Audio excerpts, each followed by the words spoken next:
Hello students. Today here we are going to discuss the second application of dimensional analysis.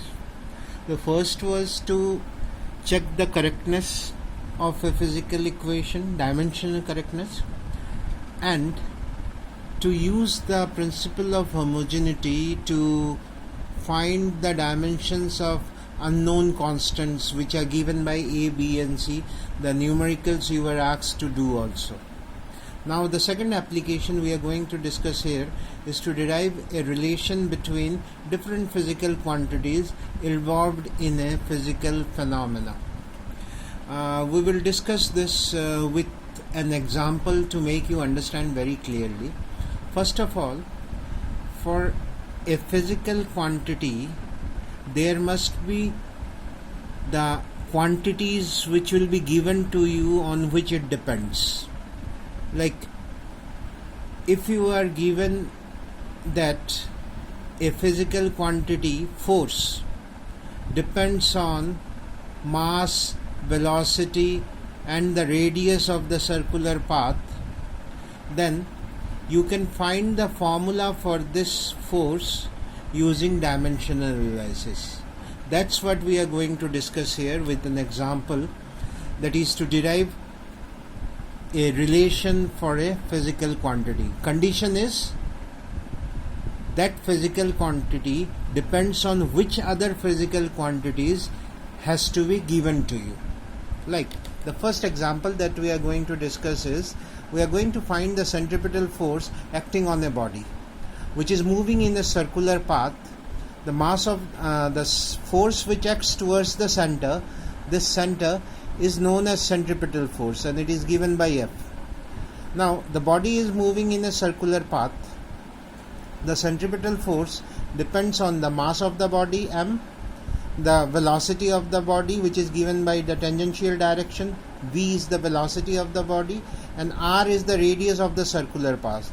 So F depends on three physical quantities: mass m, velocity v, and the radius of the circular path r.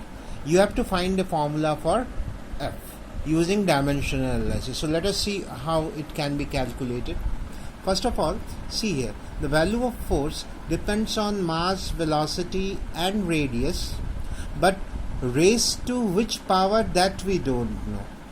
That A can have a negative or a positive value, it can be fraction also. So we need to find out the value of these powers. It depends on mass, velocity and radius. It is given to you. Now what you have to do is you have to find the powers to which they depend. Like you have to find the values of A, B and C which are unknown. Now this proportionality sign is removed by an equal sign. That means a constant will come here, and this constant we are considering it to be K. So the formula for force is K m raised to the power A, v raised to the power b, r raised to the power c. We have to find the formula of F. Now F, the formula which we have written here, A, B and C are unknown. So we have to calculate the value of A, B and C. Let us see how it is done. Now according to the principle of homogeneity, if this is an equation, then the dimensional formula of F should be equal to dimensional formula of K m raised to the power A, v raised to the power b, r raised to the power c, right? This dimensional formula and this should be equal. So that's why we have written here dimensional formula of F is equal to dimensional formula of K m raised to the power A, v raised to the power b, r raised to the power c. Now dimensional formula of force, we know it is m l t raised to the power minus 2. K is a non-dimensional constant. It is a constant quantity. It doesn't have any dimension. It is a non-dimensional constant, so its dimension will not come here. But mass has a dimension. M is written for mass raised to the power A. V, velocity, is displacement upon time, L upon t. So Lt raised to the power minus 1 raised to the power b is there. R is the radius which has a dimension of length, so L raised to the power c, so c is here. Now let us write it in a proper manner, like m raised to the power a, then L raised to the power, here it is b and here it is L raised to the power c, and in multiplication form the powers are added, so it is b plus c. So we write b plus c, and t raised to the power minus b. So it is minus b here. Now these two, left hand side and right hand side, whatever values we are writing, like they have to be equal, and for their equality, mass, the power is 1, so the mass, the power is a should be equal to 1, then only they can be equal. So a is equal to 1.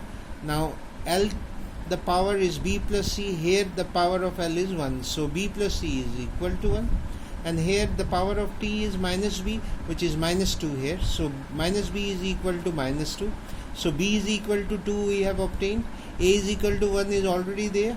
Now if we put the value of b is equal to 2 in this equation, 2 plus c is equal to 1, which means the value of c will be minus 1. So 2 we are taking this side, so it becomes minus 1. So we have the three values, a is equal to 1, b is equal to 2, and c is equal to minus 1.